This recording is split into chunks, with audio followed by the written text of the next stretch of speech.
Hey, hey, hey. Catchy tune. Yes, Whiskey on the Mississippi, courtesy of Kevin MacLeod. I like it. We'll put the copyright up later. This is the Jimmy Doane Show. Ladies and gentlemen, today is the 26th of December, the day after Christmas. This is the special Christmas show. Special Christmas show, that's right.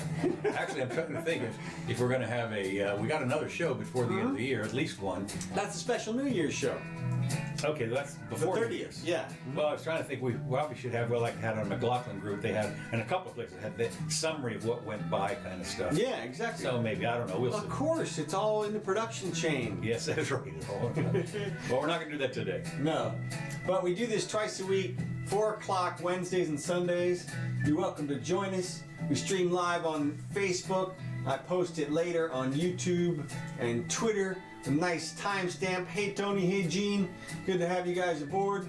And I am Counselor Curtis, and This is Jimmy Doane. right there. There it is. Yeah, okay, good deal. Still in Washington, D.C., which has been pretty well cleared out. Anyway, so there's a bit of news. I mean, a couple of things we want to start off with. Announcements. Nobody won the Mega Millions of 321 million. Oh, they didn't? No, zero winners. Okay. So it goes to 348 million. And the next drawing, I think, is Saturday, I think, or something like that. So Can't believe I got talked out of that, man. yeah, and well, it didn't buy, but it's interesting. The person who won the 1.5 billion Mega Millions on October has not claimed it yet. So and it goes into They're still in negotiations with their mobster. well, maybe, but I just you want does it go back into the pot or does it get refunded? I mean, I don't know. I mean, I know here in Florida it spawns a plethora of lawsuits as well. I that was my ticket. I lost it. That kind of thing. Yeah. But anyway, speaking of money, Merry Christmas. The federal debt is up 1.37 trillion since last December, which means, interestingly enough, Trump is governing conservatively. right? Not exactly Fiscal conservative to the core. It is. He makes Ronald Reagan look like a big spender. exactly. Yeah, right. No, I don't think so. Johnson. That this is pretty amazing. Anyway, the debt's gone up about $1.3 trillion, and it amounts. I forget exactly what it is, but it's an extra $4,000 or something per household. Yeah, he's packing it on. Yeah, he is. Well, of course, Packing it on. that's the other thing. That's the other thing that is interesting because we're going to talk a little bit about that. He's not alone in the wish list. The Democrats have announced big spending that they're going to. Now, of course, the thing is, we'll see what happens. It'll go through the House. Apparently, some of the big spending bills will go through the House. Once Nancy and her people are in. Well, right. Oh, that's what I meant. Yeah. No, nothing's going to get done until the 3rd or whatever it is. Right. So expect to hear the words free, guaranteed, and for all a whole lot more in the New Year's as Democrats prepare an arsenal of big government bills that could actually see a floor vote Arsenal. come January. Right. Medicare for all and a host of attack freedom. Right? No. people. And a host of Medicare for all and a host of other generous but costly welfare programs. Oh yeah. But anyway, there are dozens of measures like this that have been languishing while Republicans. I heard that in California that they feel with Gavin Newsom out there that finally the chains are off and they can do some actual spending. They've been living in fiscal restraint. Yeah, out right. there. Okay, they're almost as bad as Illinois and heading towards bankruptcy. And somehow, yet they managed to continue to stay afloat. The is money amazing. continues to flow in there. Housing prices are off the chain. Oh, yes, they are. And here we are. Well, there's still quite an exodus out of California. Well, there is. There's a thing. Businesses and people. Right. But even Scott Adams said, if it gets much worse, I'm moving. And of course, he's rich beyond dreams. I mean, he could afford to stay there. I don't know where people talk all the time about leaving. Right. The question is, where are you going to? Well, of course, you knew before the election, there's a whole host of people that were going to Canada. That's what I'm talking about. Everywhere is a tax jurisdiction. Yeah. That's just all there is to it. And if you're rich, you're going to get popped. Anywhere you show up, they're going to be like, oh, great to have you here in New Zealand. And that will be. Yeah, right. Well, they have, of course, now, apparently, there's been such an exodus. This is what I heard, rumor, whatever. There's been such a mass exodus to New Zealand that they have capped the number of foreigners that can actually buy property, or there's some amount that Right, well, they've started tiny to try and place. hold back the tide. And I should grammar Nazi you on the Exodus word as that's a going away from. Right. versus Oh, I'm sorry. You're right. Oh, what am I thinking? The exodus from the United You States. have been busted. No, I apologize. No, okay, you got me. Anyway, said the GOP, of course, is saying that the Democrats are moving towards pure socialism. But I mean, what's interesting is that the Republicans are in the process, or just in the past the big tax cut and big spending. They're going crazy. Yeah, I mean they're not any better. Look, here's no. the problem. No. Here's the problem that the Republicans have, and here's the problem we all have, really. So, okay, today we saw, as you mentioned, as you're about to mention, the 500-point swing back up in the market. Right. Okay. And what people will tell you is fundamentals or whatever are Bitcoin okay. went up too. Yes, I noticed that. Gold went up. Yeah, like everything went up. Yeah. I mean, it was, well, it almost had to because everything went down just a few days ago. So, in the last few days. But still been a 5,000 point drop.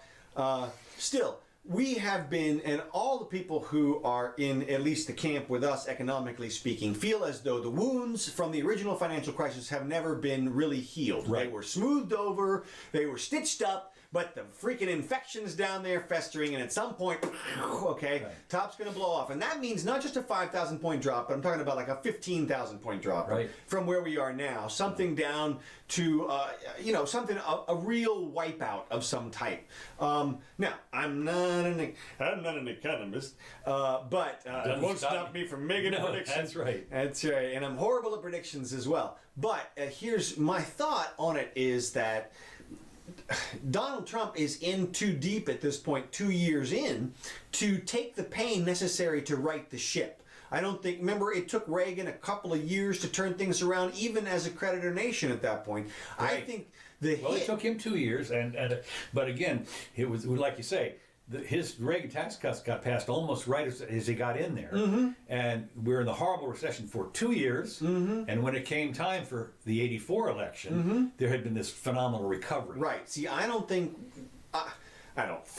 and of course, again, I have no idea, but I'm going to predict anyway, I don't think there's enough time in between now and the next election Not only for that. a correction to take place And the on correction the level. would be massive. Well, that's what we're talking about. On Massive. the level that we're talking about, the recovery.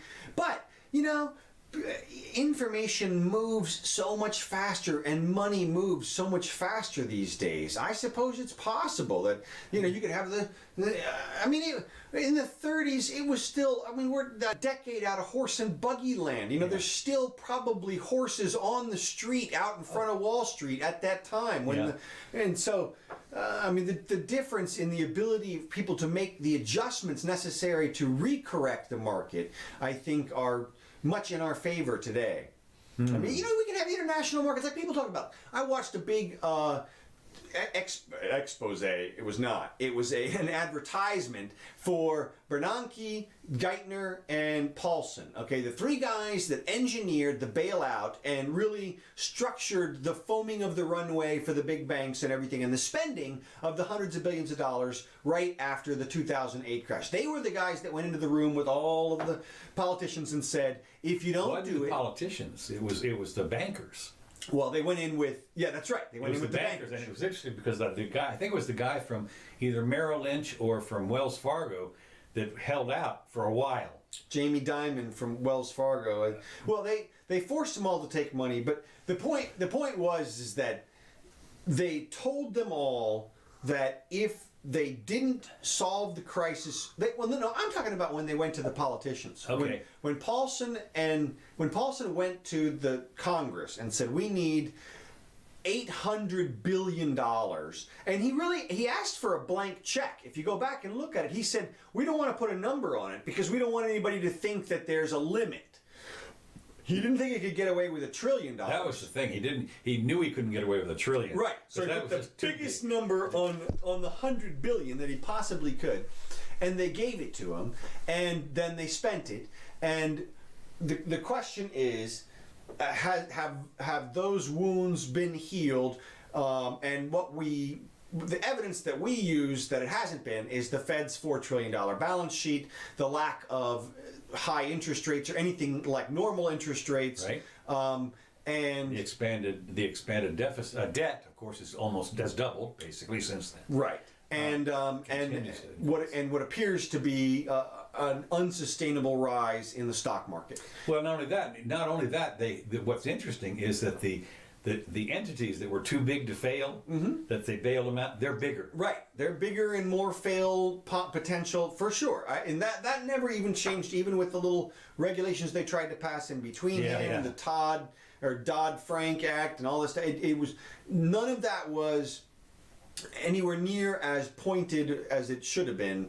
But my point is this. Here's my overall point, and I'll wrap it up, is that the public, when they look at the economy, I don't think they see a lag time between policy and effect on the order of a decade or anything like that. I think they see a lag time in the order of 6 months at the most. Or they basically believe that the president has enough power to correct any type of economic malady. I think, because all really he has to do is get out of the way. At the core level, they're right. If the government would just get out of the way, the correction would happen.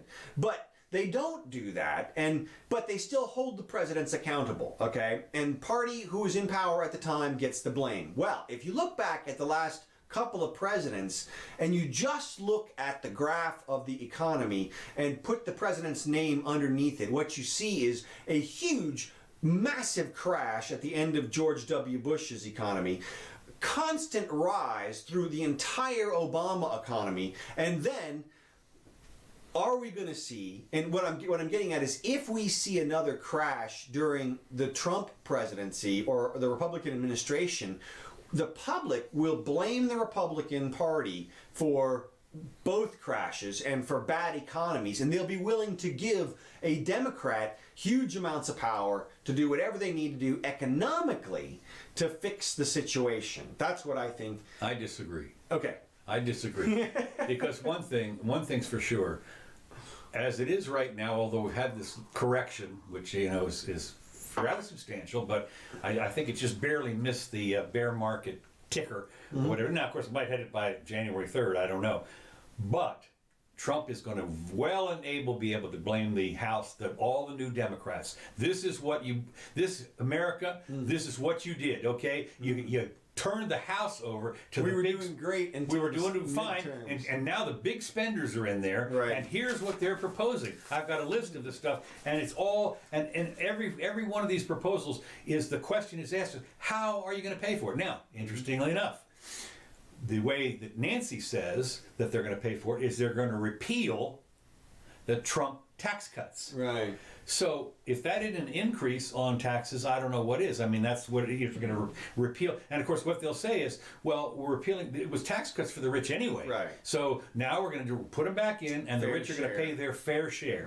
Right. Right. So instead of the top 2% paying half of the budget, they're now. We need a fair share bell, and we need a for the children bell. Yeah, elderly and the sick. Ding, ding, ding. So anyway, but so to going on this, it's interesting because here's some of their agenda, likely to be spearheaded by Speaker designate Nancy.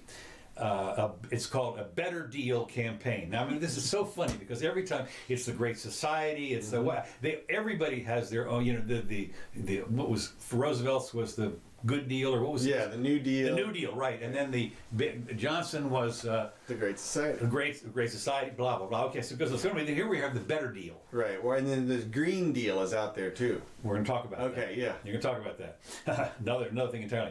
A Better Deal campaign. The Senate proposals claims nearly every item should be paid for by rolling back the Trump tax cuts. Watson Coleman, who's a lib, progressive, introduced the Federal Jobs Guarantee Development Act. Now, what this is under the bill, the Labor Department would establish job guarantee test sites. Talk about picking and choosing winners and losers. test sites in 15 high unemployment areas across the country. The federal government would match those seeking employment with jobs in understaffed fields. Now, I mean, you look at this and you're thinking, how do you choose this field? It's 15 high unemployment areas. So you're number 16 and you missed the cut. Or, what if you how are you measuring this? And blah, on and on and on. And you know for a fact that there's going to be at least 15 Democrat districts that are going to be deemed to be the high unemployment areas and are worthy of federal largesse. But of course, then the question is, how are you going to pay? Okay, you're going to pay for it by raising taxes on the rich, of course. And he said the measure would be of economic security and working families. That's the old good one. I love that, working families, as opposed to the non-working families, of course. And of course, the other thing is, it's like, let's say a doctor happens to be a surgeon saving lives right and left, but he's not a working family because he's rich. So. Well, right. Or how about, working single people don't count as much Right, as exactly. working That's families. right. You don't. Family of one. That's yeah. right. So anyway, a country's middle class, by placing workers in industries with real need. A better deal calls for spending $50 billion to increase public school teacher pay. There you go. There's another $50 billion for school infrastructure. And of course, there's going to be all kinds of proposals for all of that stuff. The school infrastructure. We just passed a thing here to do the school infrastructure, and of course, what we found out was it's also to build a new school. they never told you that So $50 billion from a federal perspective. Yeah, so well, $1 billion, out of $4 trillion. Right, but I mean, so $1 billion a state or something, and I mean, Yeah, right. I mean, and here, But it'll be $1 billion a state's not going to work because you get a state like Montana. Well, Montana or what get is it, New Mexico, which has a population of like 1 million, and then a state like Florida we just passed 22 million. So anyway, the likely chairman of the Education Workforce Committee also introduced a Workers' Freedom to Negotiate Act. And what they're trying to do is to overturn the states that have right to work laws. One of the things that is bad is in some states, even if you don't join a union, you still have to pay union dues. But in a lot of states have repealed that. Right. They said, you don't have to pay and so forth. So, needless to say, the unions are not for that. The Democrat campaign also calls for spending $40 billion on an ultra high-speed internet. This is like the old years ago. Of course, they want to expand the internet into rural areas, and that's what they did with the telephones. Also, Right. it was totally uneconomical, and it wasn't like. What gets me is why did they decided to short circuit the market and put those phone lines out there and into hinterland farmer. Back then, of course, you had farms that were a couple of hundred acres maybe, and then you have to run one phone line out there, and the next one is like 2 or 3 miles down the road, and just so they could call up and. Where's our weather balloon system? That's right. So anyway, then the Advocate for the Child Care for Working Families Act. Party's campaign, and 150. Let's see. They want to ensure that the family pays no more than 7% of their income for whatever it is, and of course it's a federal-state partnership to provide child care from birth through age 13. Now, it's interesting, from birth. You wonder. I wonder what they're going to do about pre-birth. There's, who knows what that is. They shove that over on Planned Parenthood. Nah, I just haven't thought of that yet. Yeah. Okay. Right. But I mean, from birth to 13, this is the old. Give me a child at such and such, and I'll have him completely Catholic person, or the church said that, and the Nazis said that too. Get a hold of the child early enough, and you get them all brainwashed. And so anyway, then they have the Job Opportunities Opportunities for All Act. Will help to create good private sector and public sector job opportunities. Now the question is, how do you create private sector job opportunities unless you do something like you invest in Solyndra, right, a private company. Right, that's how you do it. That's how you do it. Boy, I'll tell you, that's great. And so he says, this guy, whoever he is, I forget what his name is, a Democrat guy, HR 6485, Khanna is his name, interesting, Khanna. I expect my bill, along with innovative thinking from my colleagues, to be considered as Democrats work to build the jobs agenda. I mean, innovative thinking. I gotta ask myself when you think, We'll get it done. yeah, we'll get it done, right? Roll these sleeves Well, up. an all-nighter. We're gonna put in an all-nighter, for God's sake. Somebody order pizza. Yeah, that's right. Order pizza. Nobody's thought of this before. No, of course not. We're going to put an all-nighter and come out with the plan. And me and my colleagues. There's going to be like, no, not just a small committee, but it's going to be a committee of maybe 100 people that all have input. These are the geniuses that we Right. elected to Congress, and then of course they'll take it to the House and they get to vote on it, and it'll be just a genius. Well, they also want to have the College for All Act. No, you have the Work for All Act, and then what's interesting is the first government working for all act or whatever it was passed in 1948 under the Truman administration. That was the one they were supposed to solve it. Every time I think of a government promoting business in any way, just the very first thing my mind just rushes over to is the successful business that all of the money they're going to use came from. Successful businesses. Right. I mean, they literally took it from a perfect recipient of what they're trying to do. Mm-hmm. If you just left it in the hands of the entrepreneur beforehand, I don't know. It's just so obvious. It just seems Apparently it's not. No, I know. That's what I mean. It's like the old pool analogy. You want to fill up the pool? Well, there's no water in the shallow end. We'll go down to the deep end and get some. Right. Yeah. Exactly. That's right.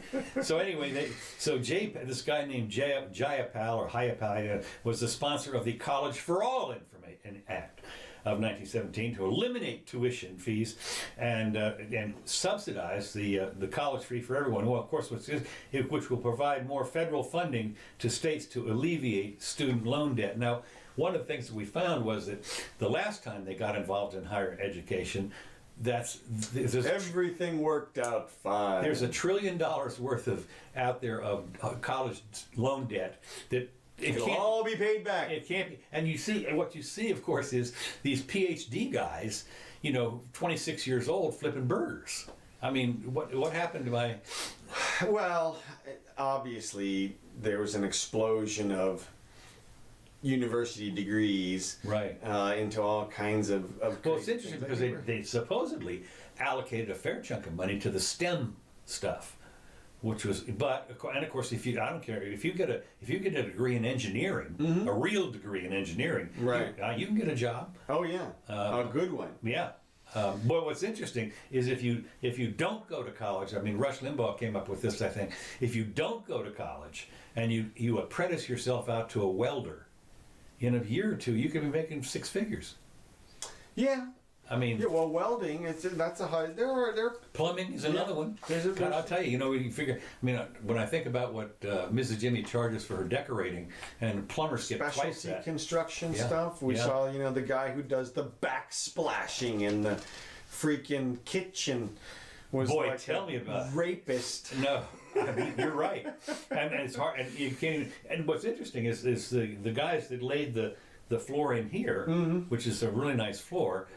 They were, let me put it this way, they didn't speak English, mm-hmm. and they spoke a lot of Spanish, I'm guessing, but they did a hell of a good job, but they were expensive. And, but, I mean, they got paid good money for mm-hmm. coming in here and, get back breaking or whatever it was, but they did a hell of a good job. Yeah, well, the feds and the people who support the feds' involvement, they continue to want to expand their involvement in education. Everybody thinks education is such an awesome thing. How can you argue? Well, they say, this is one of those things. It can't be handled by the private sector. I mean, it is. Well, that's the mistake. I mean, I'm with you on that. That's look. If people want it, they're going to buy it. I'm going to post I got a great GIF of.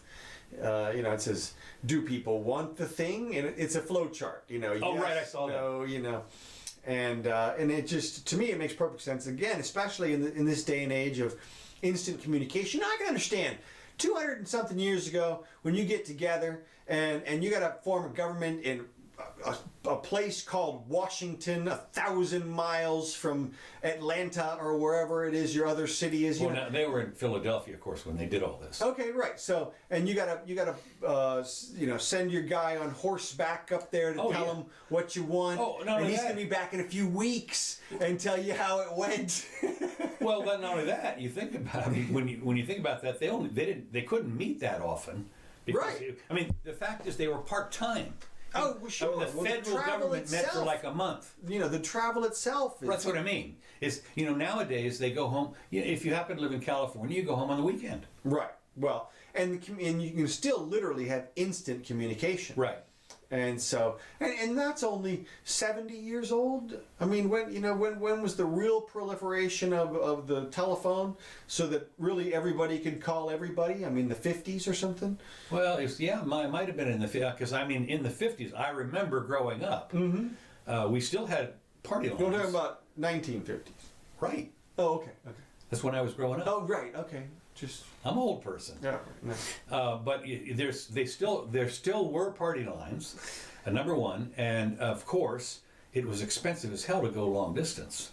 Right. Right. You had to make an appointment. Well, but still, the point is it was possible, and it was possible, right? And it had the lines from Washington back to the capitals at that point. Okay. And, yeah. I mean, yeah, you could do it. It was a nightmare until they had. It was actually probably in the middle 60s before we had punch tone. Mm-hmm. That's when it started to really... But now, of course, it's even another level because the cell phone is anytime, anywhere. And anywhere, a place in the world. It costs me the same to call you from here than it is to call my friend in Paris. Right. Well, that's because the signal still goes to the same satellite. Right. Or whatever it does. No, well, actually, they don't go to satellites. Oh, they don't? No, they go undersea fiber. It's FM. No, it's fiber. Right. Well, yeah. It's a fiber network. I mean, that's when you see how many fiber cables have been laid, and that's literally at the speed of light. You can go. Even there's no delay. When we used to make overseas phone calls, of course, in the old days, you'd hear this echo, because they had echo suppressors supposedly, but they didn't always suppress, and you'd hear crosstalk from Ohio. You'd hear that in your phone line when you're calling international, and but that's not the case anymore, pretty much. So but as you say, a lot of this stuff is absolutely in our lifetime, and how quickly we forget. The technology has improved on this stuff so that we can link up. It remains to be seen if the technology, and I've talked about this for 20 years. Can the technology save us from the big government, because big government is growing phenomenal. What we see here is another $1.2 trillion, $1.3 trillion. Yeah, I mean it can't. The growth pattern cannot sustain another 2 presidencies. Oh, no way. If you think about it, every president has doubled it, at least going back to Reagan. Yeah. So if Obama brought it to 20, then theoretically Trump would bring it to 40. Yeah, by 2024. Right, exactly. To 40 trillion, and then the next guy to 80. Now at $80 trillion. Well, let me tell you a little problem that they've got.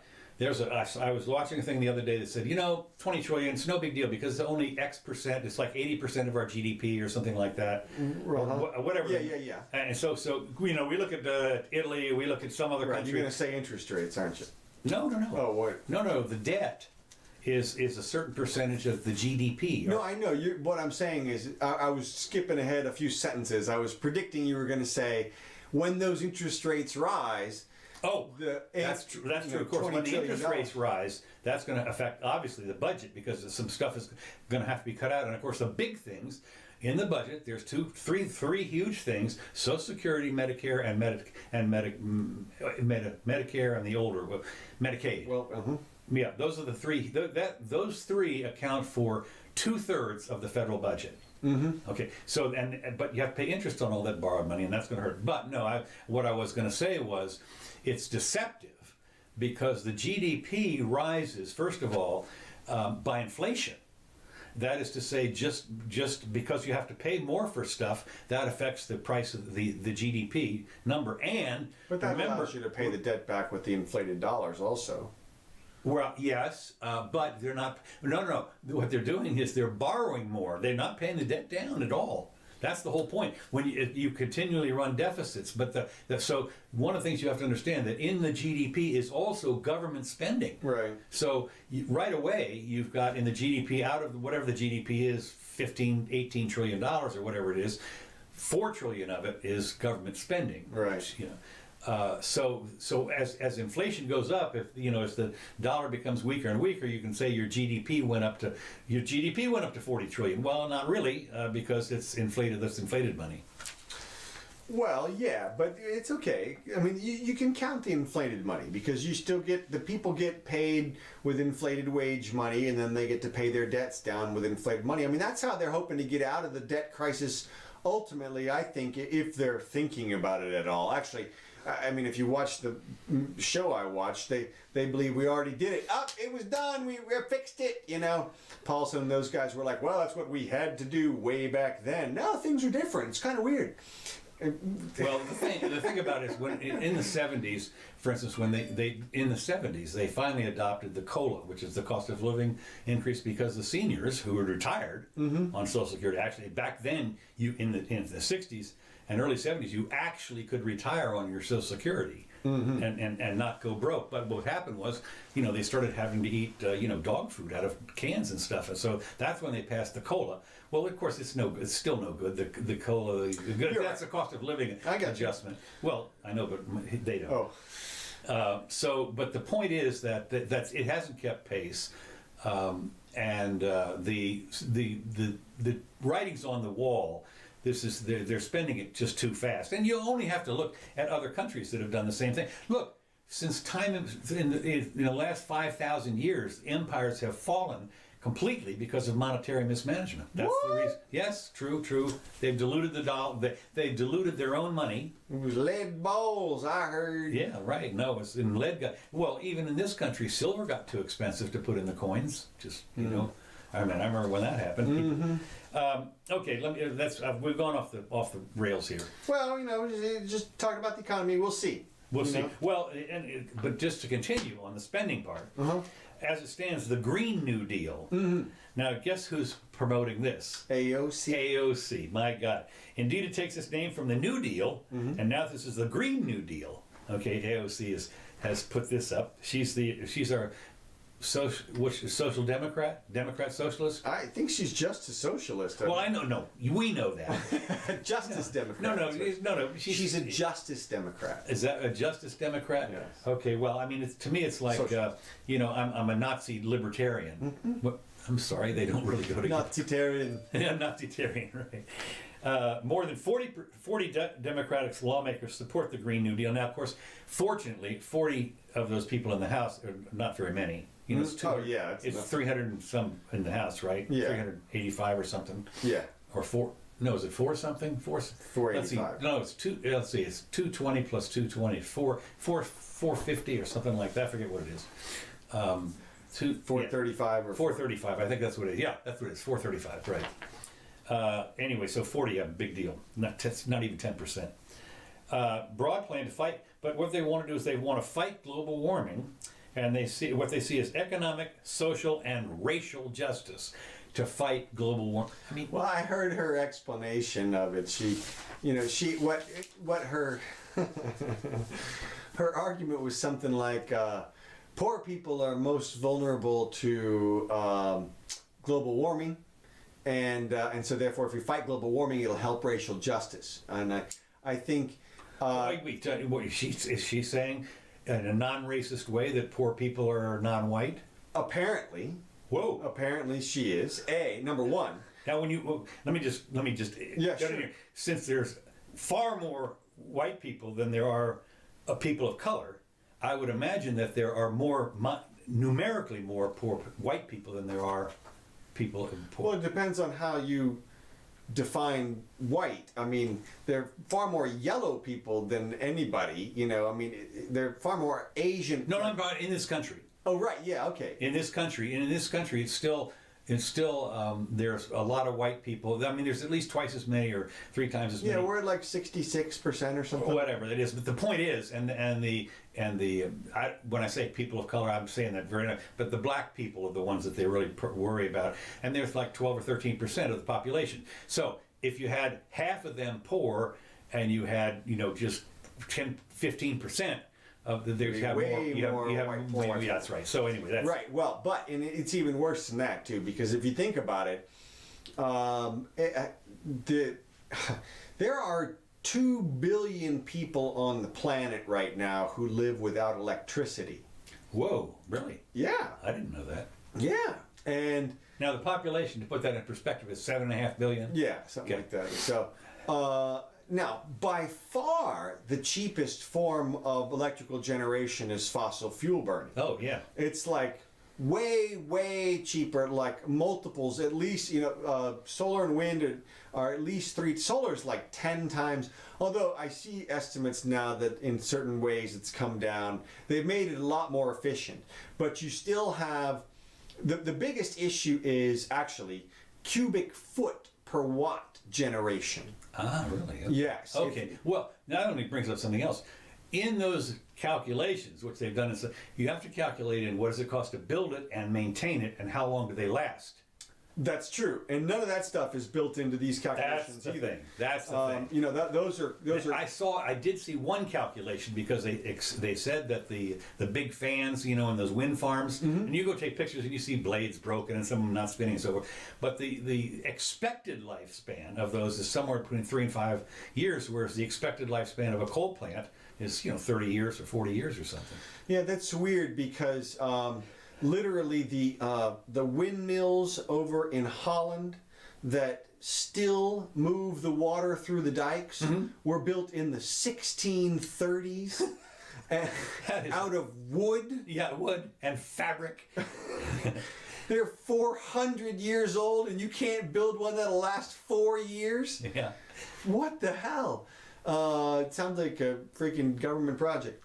No. I don't know, but the point is that when you advocate for any type of massive shift in energy policy, you are effectively undermining the needs of 2 billion people in a real way that seriously affects their lifespan and quality of life in a very substantial way today. But they're not here, right? No. So we don't care. Well, and then the other thing is, of course, the people on the coast in this country were going to be, if there were real climate change, they would be the ones who would be impacted, and they're the rich ones. So if you're protecting people from climate change in this country, guess who you're protecting? The rich people. Yeah. So I'm sorry, AOC, it's just swing and a miss. Yes, swing and a miss. Glad to tell you. No, it's interesting. She had. That's the other thing. What they did, they took a poll of some supposedly a random poll of the United States, and said that something like, let me see what the number was here. The number was something like 60% of the people, or 46%, or whatever it is, of the population believed in this Green Deal, but they knew nothing about it. It says here, but they knew little about it. Yeah. I mean, are you in favor of the Green New Deal? Yeah. Sounds great. Yeah, sounds great. What's in it? Oh. Right. So, okay, the next thing we got here is 2020 vision. Hillary Christmas message includes a photo from the White House. Her in the White House? Yes, in the White House. And she's with She Bill. like sneak in there at night? It was an old photo, obviously, but she was hugging Chelsea in front of the Christmas tree in the White House, and Bill's standing there. It was just. Did it say something like "Remember this"? I don't know. It was she tweeted it out or something like that. But it's one of the things that they said was, when they're taking the poll of presidential candidates for 2020. She's not on the list. Yeah, now that was interesting to me. Like, not only, the people who put together the list have got to be under some pressure, I would think. Oh, I think we talked about this. It is, at least CNN's list is absolutely political. It's a wish list. It's a wish. Here's the people we wish. person is, what's his name from Texas? Number one. Right. And you go down the Wait, are you saying that the results are what they wish, or that the people that they chose? Because they said that it was not a poll in CNN. They said what we did is we got together and we figured out from the news stories or whatever it was who was number 1, 2, 3, 4, and 5. I mean, and they admitted flat out it was not a poll. It was an internal poll. Right. As we expect. So then, and Hillary was not on the list. Why not? Well, interesting, and that's the big question. It's curious. Mm-hmm. Because she's younger than Donald, right, by a year. She's younger than Joe Biden by 4 years, mm-hmm. and she's run before. Yeah, and she had 65 million people vote. In fact, she had a majority of the people actually vote for her by 3 million votes. And she's Senator Clinton, and she was Secretary of State. Yeah, I know everything about foreign policy, and forget about Benghazi, but I mean, what difference does it? What difference does it make now? Exactly right. Look, I think she's got to try to swoop in like Bill did, and take the flag there, right? It'll be like 2 weeks before Iowa or something. Could be. I mean, that's now. It's interesting as you say 2 weeks before Iowa, because I don't know if you noticed this, but New Hampshire is in the process of moving. They're jumping. They're jumping. Well, they're jumping to the year before. Mm-hmm. As you know, they're jumping to like this next year, 19, mm-hmm. Someplace in January for their December or something. Yeah, right. Yeah, December, right. Something mm-hmm. they're gonna. I mean, how far back does it? How about today? Let's go see what happens. That's it. So I just thought it was interesting that. Well, there's a whole. I remember reading an article about the advantages the states get by having their primaries earlier. Well, what's fascinating about it is because it actually, it's when you look at it, this is a total emotional thing. Has nothing to do with reality. I mean, Iowa, for God's sakes, has typically and historically been Republican, completely. And so when you have the when you have the primaries there, and they not only that, but it's so early in the game. And the thing about it is, it's a corn state. Mm-hmm. So anybody that goes over there and says, I'm going to, I'm taking away your agricultural subsidy, they're not going to get any votes. So, you go in there and you lie through your teeth. Well, it reminds me of that little town, wherever it is, in New Hampshire or something. Right, yeah. 27 people or something. Right. And they vote at midnight. Right. And the results are in, okay? I'm not sure. Whatever, we'll see. Yeah. Oh, but, we still got a couple of years for them. But I think, for sure, Hillary will get in. You think so? Yeah. It's irresistible. If you have any shot at being the president of the United States, you have to take it. And especially if you really, really want to be the president like she does. Yeah. Yeah, well, it's interesting because, and you've also mentioned this is what I call the political dodge and dance thing, where they asked her, spout that out. She says, "Oh yeah, I'm not going to run, but I'd like to be president." That's right. We might do some feeling around, make some phone calls. Yeah. So anyway, the next thing that I've got on my list is which I don't have. I only have a couple of them. They had a thing called the worst political predictions of 2018, and I went through them.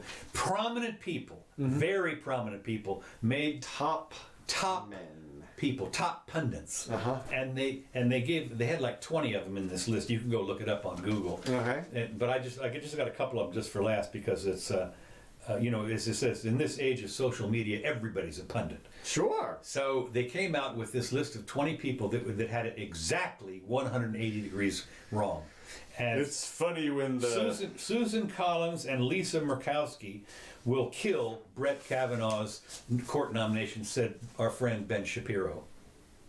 Mm-hmm. No, they did not. No, they didn't. Because Senator Collins was the swing vote, and she was the one that did turn it, made sure. She made the great argument in his defense. She went back and used his actual freaking opinions. Well, and also it was interesting because Murkowski got clobbered up in where is she from, Alaska or someplace? In her election. Yeah, in her election, she got clobbered. Yeah, well, my Kavanaugh prediction was wrong as well. I predicted after his first tirade back at the justices. Oh yeah. And he started talking about You mean the committee? Yeah. Yeah, but he was talking about the justices. Oh, right. Okay. Saying things which could be inferred as political. I mean, some things which sounded like he was going to be biased against the Democrats. And I thought, you just don't want to say stuff like that during your... Anyway, he's in. We'll see what happens. Yeah. And, of course, RBG has been recovered now fully from her cancer surgery. Which will be interesting. You know, that it was not benign. Right. But so, you know, that kind of stuff tends to come back. Anyway, that's something else. And another thing was Wells Fargo said that Amazon will place its second headquarters in Boston. Boston! Aha! Finally a location. Now, this was interesting because Wells Fargo, they use their AI machine to make the prediction. Okay? It's IAERA or whatever, Wells Fargo's artificial intelligence. And of course they chose, they chose Boston as its first, Chicago number 2, and Atlanta number 3. And it was interesting because they blew it completely because they didn't even have Virginia, or they didn't have, I guess they had New York and Northern Virginia were number 4 and unranked. Northern Virginia was unranked in the AI said we're not going to be there. So I thought that was kind of interesting. And where did it end up? In Northern Virginia? No. Oh, 2, yeah, in Northern Virginia and in New York. In New York, right? Yeah, out on Long Island. Right. So anyway, their AI obviously is not ready for prime time. Reminds me, you know, what does remind me was the very first time, I think it was during the Kennedy in 1960. It might have been before that. They had one of the news places had a giant computer that was tabulating all of this stuff and making predictions the first time. And it was just stunning to watch these people go through. And it was like something out of an early Star Trek, you know, whirring, buzzing dials, click, click, click, the tape coming out. The best one is out of the Willy Wonka machine, you know. Oh, is that right? You remember that scene? No. They're all trying to find the golden tickets. And I'll have to post it. And there's the scene, and he brings in the rich guys, and he says, you know, we programmed the computer with all the information it needs, you know, and I'm now asking the computer, where is the ticket, you know, and it prints out and says, I won't tell, that would be cheating, you know, and then he says something like, you know, I'm now telling the computer we will share the prize money with it, you know, and it says something like, what would a computer do with 20,000 pounds of chocolate, you know, and then I'm now telling the computer exactly what it would do with 20,000 pounds of chocolate. It's a good scene. Okay, well, I have not seen that. That's a great one. Is that the, what's his name, with the fuzzy hair guy? No, this is an old, but this is the prototype, obviously. Okay, of that guy. okay, good. Okay. So anyway, there were 20 things like that, and you can go back through and look at the list, but and some of the people I had not really heard of, but they're famous in the pundit talking head category, some of them. But when you look at the stuff that they projected, I mean, 180 out totally, a complete fail. So I thought that was kind of funny. Next thing, Russia. This is always the irony. I love the irony of this. Russia tells the U.S. not to interfere with the Saudi Crown Prince, MBS, becoming him. That's whatever his name is. Mohammed bin Salman. Right. Russia's saying don't interfere. Let the election go the way it's supposed to. Warning the United States not to meddle in their election. And I'm sitting there thinking, wait, just a minute. Is this the silliest, stupidest thing you can imagine? Well, this is... Here's the deal. It's not to don't meddle in our Russian election like we did in yours. Right. Okay, but third country. That's right. They're taking the moral high road. I love it. Well, it's just such a slappy move to Trump, you know, face slap, you know, like, hey, just so you know, we're watching you. Yeah, that's right. Seriously, that's what he warned on Tuesday that the United States should not try to influence the line of succession. And he signaled that Moscow believes the 33-year-old prince should succeed. World, have no fear. Well, the king made Russia will safeguard the... Interesting. It's right here. It says this is as far as Saudi... Here's the Russian talking about it. He says, well, it's a Saudi matter. Stay away. Right. Well, then what do you... We will guarantee the integrity of the election. That's right. Okay, so now guess what? The big deal is, we're still in the shutdown. Yeah. We're still in the shutdown. The longest shutdown, it says here, was in 19... They had 2 shutdowns in Clinton's time. We don't have any more pudding. Yeah, that's it.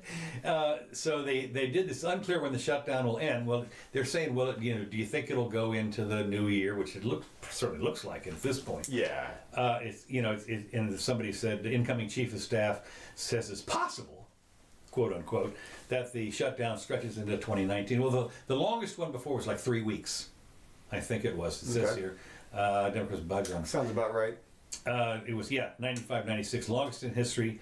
When about that was when Newton them shut it down. I think it was, right, and they got pilloried for it too. Well, I'll tell you. Same thing. So it's possible. What's interesting about this is if it stretches into the new year, Nancy Pelosi, who will become Speaker once the Democrats take back the House in January, January 3rd, I think it is. Tweeted, the new House Democratic majority will swiftly pass legislation to reopen the government in January, if the shutdown goes till then. Well, it's interesting to hear that. I mean, she's already telegraphed ahead that she's going to corral the people in the. Now I don't know how you open it. I mean, I don't know what kind of bill you pass that the House can do anything like that. If Trump shut it down, doesn't the shutdown, doesn't this whatever they do in House have to go by Trump's signature some way? Yeah, that's the whole point, is that he's refusing to sign a continuing budget, either resolutions or implementations, unless they give him certain funding. So she has 2 choices. I mean, she can either give him whatever he's asking for, in which case the government will resume because he'll sign whatever bill it is into law.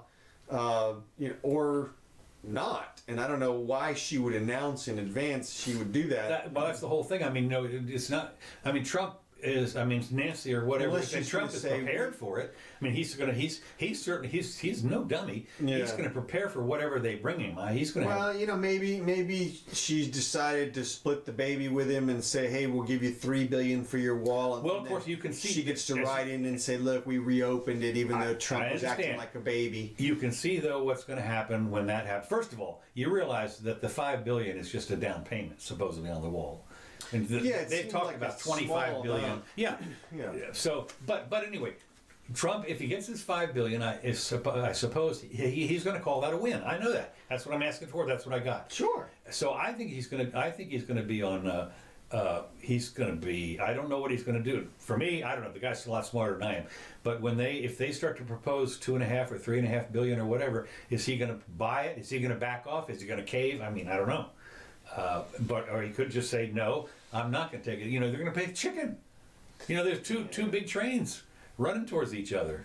Yeah, well, I mean, the Democrats have him pretty well wrapped up. You think so? Yeah, I do. I think they managed to, because he said it himself. He owned it himself. He came out and literally said, "I'm going to own this shutdown."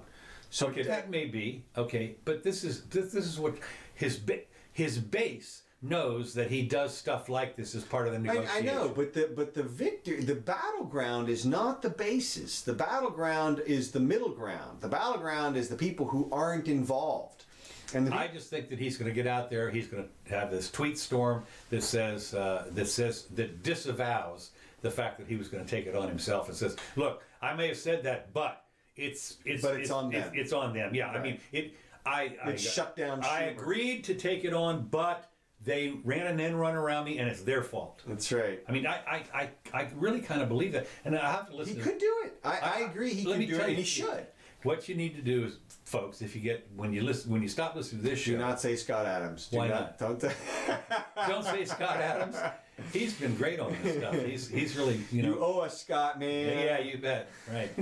So we'll see. That'll be. Yeah, he's really good on that. Okay. This podcast brought to you by Scott Adams. Scott Adams, creative Dilbert, and podcaster Periscope. Periscope. He's on Periscope. Well, the nice thing is on Periscope, which is kind of cute, is if you sign on Periscope to follow him, he sends you a little tweet, your phone has a little ding on it when he's getting ready to go on. It's called a notification. Is that what it is? Okay. Yeah, they have it.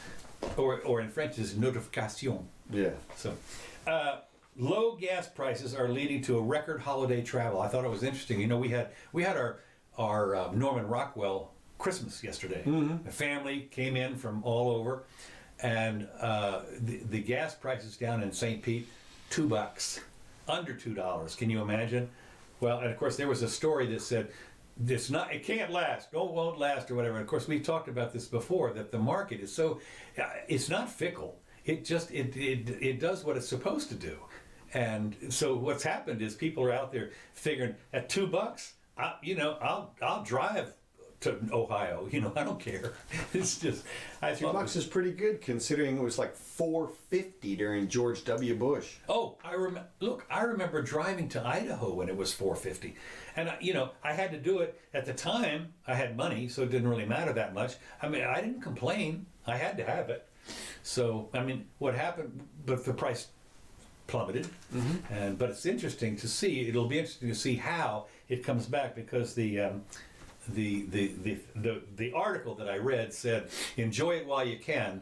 There's the reasons that it's going to go back up is that Russia has decided to pull back, and Venezuela, which I got a thing here on that, is not, and OPEC and the Saudis have decided to cap whatever they're going to do. So expect to see prices rise. Well, Well, the word on the street is that Russia is running OPEC now. Really? Yeah. Because they're buddies with the Saudis. Yeah. Okay. And exactly, and that this is another part of their finger wagging. We got your back versus the Americans kind of thing, and so we'll see. Again, as we talked about many times, energy's in constant flux. I think fossil fuels won't be so prevalent in the next 30, 40, 50 years. Yeah. Well, we'll see how that works out. But I did think that, as I say, coming up here when they talk about $2, because I mean it was just 6 months ago it was like $2.79 or something here, so it's it's gone down quite a bit. Low gas prices lead to holiday travel. Oh, there was another thing I was going to say about that. Oh, the other thing that I found out was Venezuela, Maduro, whatever, has decided to put his own people. Venezuela. Yeah, I don't have it on my list here, but I thought had it earlier. Thank you so much. You're on the beach. And he's decided to put his own military people to run the gas, the oil refinery, things like that, and the output has gone down again. What? Yeah, hard to believe. I didn't realize this, but apparently it's fairly complex to operate a oil. It's not a refinery even. It's just getting it out of the ground and shipping it to wherever they do. Geez, all you have to do is drive by one of those plants and you look at those pipes. Oh yeah. You drive when you go out to one of the funny things to do, not funny, but when you take I-10 out to Texas. Right. As soon as you get over the border there into Louisiana. Well, Louisiana, right? And you look on the horizon at night, you see these gas burn-offs and everything. It's all lit up. I mean, everything. It's huge. And of course, that's the refineries. Anyway, so that's it. Okay, the Dow Jones, we talked about this. Everybody was panicky because it had dropped a couple thousand points in the last 5,000 since its top. Since its top, 5,000. Well, anyway, as of an hour or two ago, it had gone up around 400 points, a little over 400 points. So the recovery is on in the Dow. Gold went up. Well, we just said... Yeah, we said all that. Okay. Bitcoin went up. Okay.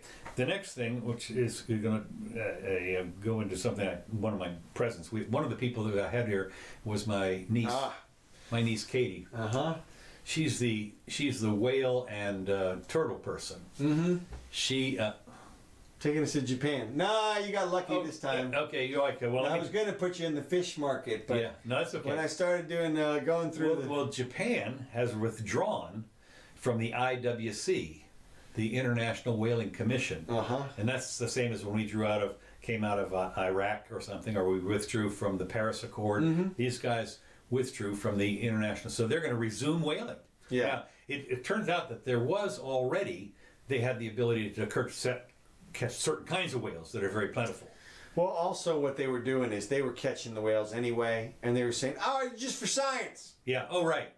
Oh, we're going to sell the meat and some oil and stuff, but just to pay for the scientific research. Well, you know what Katie was telling me, I thought it was interesting that in the early whaling, she gave me a book on it. I mean, beautiful, gorgeous book on the the humpback whale or whatever. Northern right whale. Northern right whale. The northern right whale. A book this thick. I mean, it starts off in Columbus Somebody time and put some time in the water on for that one. I mean, it's small print and has plates in it and everything.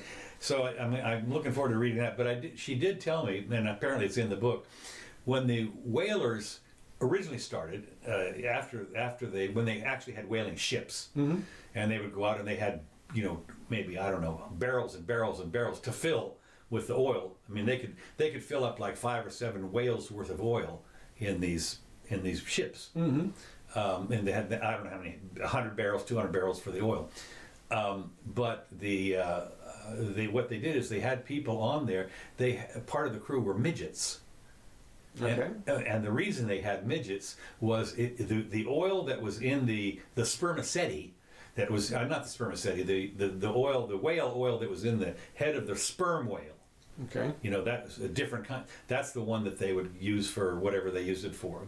I think that was the spermaceti, because they had another organ that was used for perfume. But anyway, they'd send the midgets into the whale's head after they started carving it up in order to scrape out the vestiges of this stuff. That was your job security. It's like the guy who played R2D2. I mean, I couldn't have played that. Right. So if you wanted a job on a whaling ship and you happen to be 3'6", you're on. Yeah, I'll pay you double. Whatever. I thought, yeah. I mean, what a job. What a fantastic. Well, they did say that it was odoriferous. Shall we? Oh, I bet. Yeah, boy, I'll tell you. You can imagine what that was. So anyway, Japan's going to start slaughtering them again, I guess. Yeah, now one, I guess, positive aspect to Japan's announcement is apparently they announced that they were going to refrain from hunting in the Arctic. Okay. So they have agreed, I guess, at least in principle, to some sort of protected area for the whales, which we'll see. Well, it's interesting because the right whales, I read this also, the right whales had been so overwhaled that they were down, when the IWC was announced, they were down to, they had counted about 100. Now, of course, who knows how many there really were, and now they said they're really hard to get up, they're not easy to recreate or whatever it is, they're one whale every 5 years or whatever the hell it is, and now there's up to about 500, which still counts as endangered, northern right whale. So, who knows? So, but I mean, I wonder what they're going to figure out if they start butchering, the sperm whales. I mean, that's, I don't know, that's a big deal, because they're I don't know if they're endangered, but there ain't that many of them. So, we'll see what happens there. I guess if Greenpeace is going to be out there sailing their boats all over the place to try and knock them down. Knock them down, yeah. Okay, my last item that I've got here is kind of extensive. Okay. Oh, we're already over. That's okay. What do you got? It has to do this is a global kind of nationwide thing. Handcuffed for homeschooling. Okay, right. And paperwork, the dispute gets ugly. Now, what happened was this kid, for some reason, the parent decided that she'd had enough of the public school in this particular district in Massachusetts. I forget exactly which one it was, the school system. But in Worcester Public Schools. By the way, in case you're interested, Worcester is pronounced Worcester. Okay. Yeah, just so you know. And Leicester is pronounced Leicester or Leicester, or whatever it is. It's interesting. Learning English. Of course, we suspected that already. Malicious. The lawsuit comes from a woman who pulled her 8-year-old son from Worcester Public Schools to homeschooling last January. Now, what happened was in this place, they have a deal where if you're going to homeschool, that's fine, but you have to tell us. And you have to tell us what your little plan is and everything like that. And, of course, we can come and inspect. Little plan. Yeah, right. Okay, so you have to do all that. And think you're an educator? Yeah, right. I mean, seriously, you're in a homeschool. So you have to submit this plan, and technically, they think that until they send the stamp of okay back to you, you're not supposed to start on homeschooling. Well, they never acknowledged that they got her plan. They never acknowledged anything, and so she said, screw it, I'm going to do it anyway. So they sent her they started sending not tardy notices, but absentee notices and so forth, and I don't think they told her everything, but she emailed them, she tried to go down there and give the paper, And then they swatted her. and then they swatted her. I mean, they came by in force, full force. They had the couple of the DCF people and the cops and the sheriff showed up, and then they called for backup. Right. Okay, so they handcuffed her, and then they hauled them off to jail, and they put her well, how can I put this? They handcuffed her. What does it say here? They proof to show insufficient lawsuits. And she was threatened. They banged on her door and said, "We're going to bang it down if you don't open it." So they handcuffed her. Additional officers arrived and searched her home. So she was arrested and brought to the police station and was booked, but not charged with anything. Right. So let me explain what's going on. Do, because you're the expert. And this is, unfortunately, everybody in the United States is pretty much susceptible to this type of treatment. Really? Yeah. Because what happened is, because the child was absent in school, there was a complaint made to the Department of Children and Families, so the Department of Child Protective Services in the state. Okay? Right. There's one of those in every state. Right. And they all pretty much respond to anonymous complaints. Right. And if you report something to the police, there are a couple or 3 levels of anonymity. Okay? You can report an incident and say, "I'm out. I don't have any. I'm out. That's it. I just saw it." It's like, for instance, if you we don't have public payphones anymore, but I mean, you can, if you saw a car wreck. Right. I just saw it. I just saw it. Yeah, it's over here at the corner. Well, okay. No information. Another level beyond that is, my name is such and such. I'm a citizen.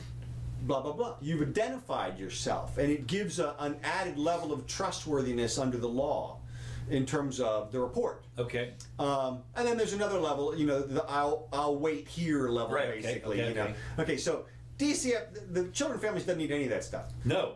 You can call up and I just saw a child abuse, and hang up, and they must send someone out to the house. Now, here's the thing: when they get out to the house, they have exactly one charge: check on the child.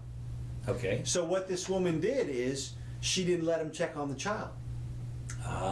What she should have done, and what you should do if Children Protective Services come to your home, is you produce the child. You don't let him in. Okay. You bring the child to the front door. Okay. And you say, "Look, child's fine. See that? He's fine. Go ahead, talk to him, ask him." And they can question the child outside of your hearing and sight and sound and everything, and in order to find out whether or not you're abusing the child. That's their goal, of course. But if you do not produce the child, they're coming in. And while they're coming in, you're going to be detained. Detained. Yeah. You're going to be handcuffed to the chair. Okay. Put in the car or something. And the search of the house is for the child. And it's for any safety-oriented child. Oh, right. Razor blades exposed? Yeah, exactly. Okay. Exactly. Okay. Child safety. Right. It's a child safety check. Now, they wouldn't have done that if she had brought the child to the front door. And they wouldn't have handcuffed her either. Okay.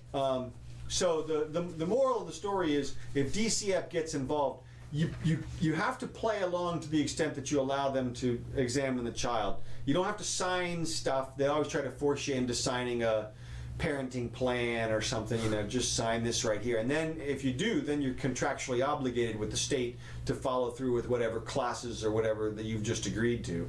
And that's usually what they do, is something like that. But the homeschooling people they faced a lot of opposition. They've got a network of attorneys, a legal action network of people who protect people who are in homeschooling situations. Yes, I know they do. Yes, I saw that in the thing here. There is a nationwide group that will do that. But it's one of the things that is interesting on 2 levels. One is that you've had this thing recently where internet people or kids, they'll call up, and I forget what it's called. It's not spoofing, but they'll call up something on the guy down the street, and that's called swatting. Okay, swatting. Right. Okay, right. Swatting. They'll call that up. Well, I would guess that you could do the same thing and say, there's child endangerment over there, and next. Well, it's worse than that. I shouldn't say we. Well, I should, but I won't. People that I know in the defense community who protect children and who try to make sure that children remain with their parents when the children want to remain with their parents, Right. and the parents want the children to remain there, suspect that the calls, that perhaps even the majority of the calls come from within the department. No. Yeah. You are kidding me. No. I am stunned. Except you're not. No, I Except- I am a little bit, because, well, in this day and age, It's all anonymous. yeah. You can't do anything. But I mean, these lawyers, couldn't they subpoena the records, the phone records? It's there. Hey, look, just, this phone, somebody called you. Was from the- well, right, but the problem is that just because they work for the department doesn't mean they didn't witness child abuse, and you can't disqualify them from their ability to make an observation, especially about something as serious as child abuse, just because they work for the department. So no matter how suspicious it sounds, they don't get it. I am blown away by that. So they make their own report calls, go out and investigate them, and it even gets worse than that. The truth be told, the investigators will come back and report that there's no problem at the homes, and then the department will still file a case against the family, and then they'll exclude their investigator from the investigation. I know it sounds like I'm just making this stuff up. It does. I know, but that's. Do you think this by any chance a bureaucracy run amok or what? In Florida, it sure is. In Central Florida, it sure as heck is. I don't know how it is in your state, but watch out. Yeah, watch when out. When you can report your own violations anonymously, investigate them, and then exclude your own investigators, and then proceed with a legal case based on literally Nothing. Yeah, I Right. mean. Well, it's interesting you should say that, because there is another case, surprisingly here locally in Gainesville. We've got an Animal Abuse Act, and you can call up and say, I think my neighbor is abusing his dog. Right. They show up, and you must let them on your property. Yeah, you can sit there and say, that's my- probably the same thing. You probably have to produce the animal. Well, even if you do, I mean, the fact is, of course, one of the things we found is if you produce the animal, it could get shot. I mean, it's a dangerous animal. I was feared for my life. Well, there was a fence there, and but I mean, they have. Cat. Yeah, but you're right. Produce the animal. I understand that, but it's interesting. They can, jump your fence, go to your house. I want to make Yeah. sure the dog is all right. I noticed there was an adoption a couple of months ago, and there was an announcement that they go to great lengths to make sure that animal abusers do not adopt new animals. This was part of their announcement, as Oh, yeah? though people are really concerned about that. I mean, I didn't think it was a big issue, and then they say, and then the person who put on the event was like, yeah, well, if people have been enjoined from owning animals and such, and I'm thinking, how bad do you have to be that they won't let you even own a dog? You can't go down. Unless you're Michael Vick. Well, right. Well, that's who it is. Obviously, It's a obviously. Michael Vick law. Right. Yeah. Well, anyway, Have you got anything else here? real that's quick? all I got. All right, we've run over. Huh. That's Yes, we have. Anyway, thanks for staying with us. If those of you who did, we Yeah. thank you. It was kind of fun. Yeah. This track brought to you by Kevin MacLeod. This is called Whiskey on the Mississippi. Very similar to Matt's Blues, you'll note.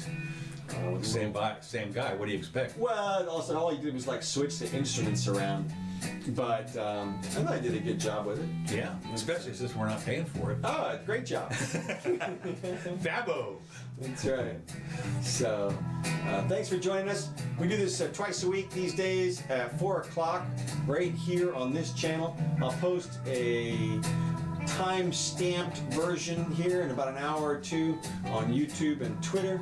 You can find it there. You can also be able to find it at curtiselmore.com pretty soon. Still having a couple issues with jimmydoane.com, but oh well. We'll get it worked out soon. Yeah. So, this is our Bitcoin deposit address, just in case. And We are the Jimmy Doane Show. So, we'll see you soon. Sunday. There should be plenty of news by. So, oh no, it's a quiet week. You never know. You never know. Oh, hey Bart. Hey Chad. Oh, Bart, let's see, there's something, Bart posted something that, Too late. oh, too late, okay.